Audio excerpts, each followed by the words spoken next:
Okay, this video we're going to learn to make simple applique shapes. We're going to just take an existing shape from our custom shapes and turn it into an applique design that we can then go and sew out. So the first step is to bring in our artwork. So we go up to our artwork tab here, the little pencil icon, click on it and move all the way down here to where it says custom shape. We're going to click on that. In our custom shapes, we've got all these different shapes. Any of these shapes would work for this, really, almost any of them anyway. Valentine's Day is coming up soon. We'll do a heart. So we left click on the heart, and there is my heart. I'm going to bring up the hoop that I want to use, which I'm going to use the 8x8 Elissimo hoop. You can really use whichever hoop you like when you're doing this. Just make it a hoop that you want to sew it out in.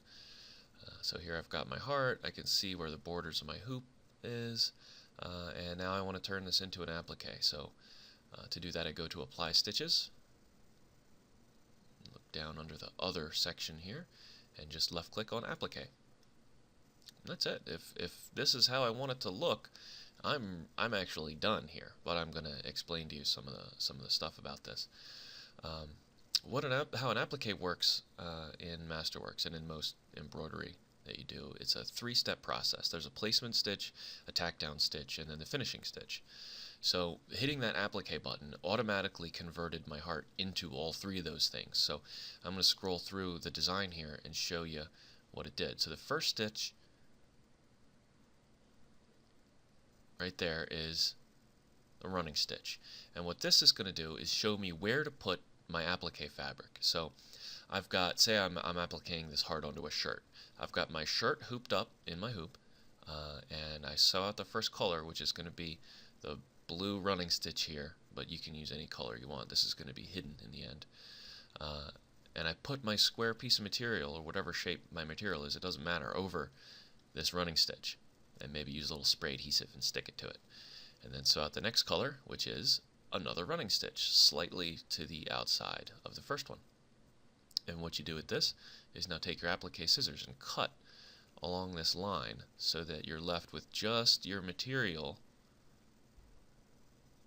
sewn down in the shape of a heart.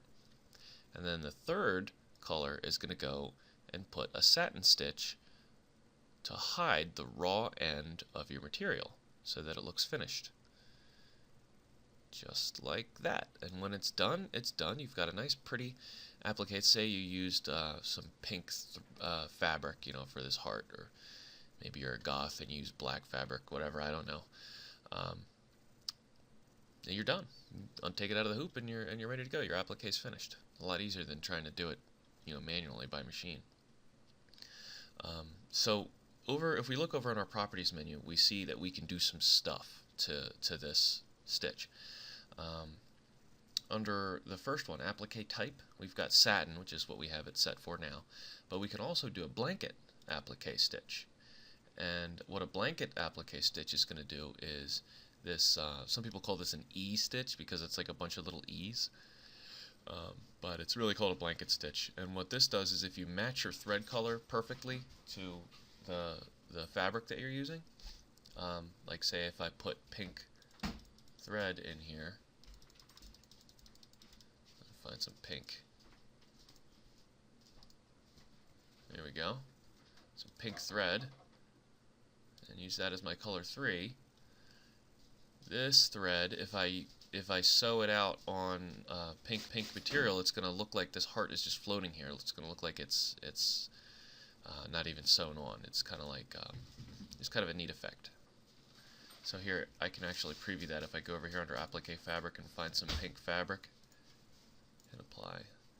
Well, it doesn't match exactly, but the idea is you use the same color fabric as your thread there.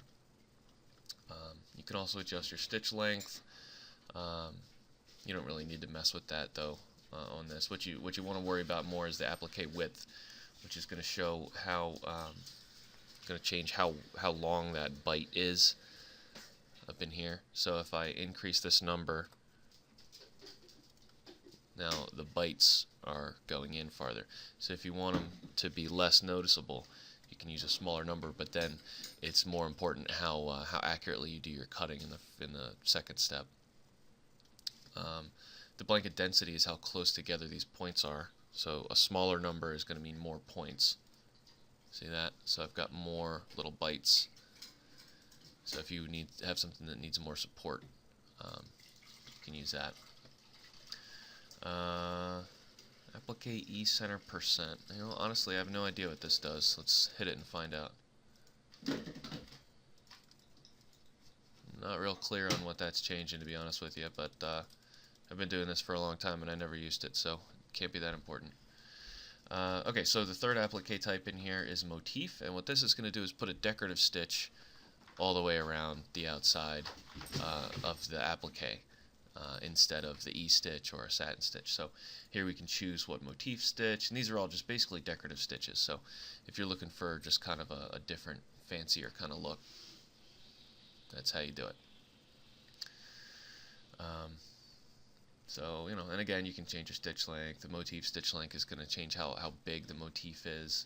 Like if I make this a bigger number, my motif actually gets larger. And then I'm going to set this back to a satin stitch, and if I wanted to make this as big as I possibly could within this hoop, remember we have that option up here under hoop of fit to hoop, and now we've got our giant applique. This is going to be a humongous heart. We could applique onto something else, and it would be nice. So anyway, that's how you make a quick and simple applique. Again, that would work with any of the custom shapes or any shape that you draw yourself on this program. So go make some cool appliques, and I'll see you on the next video.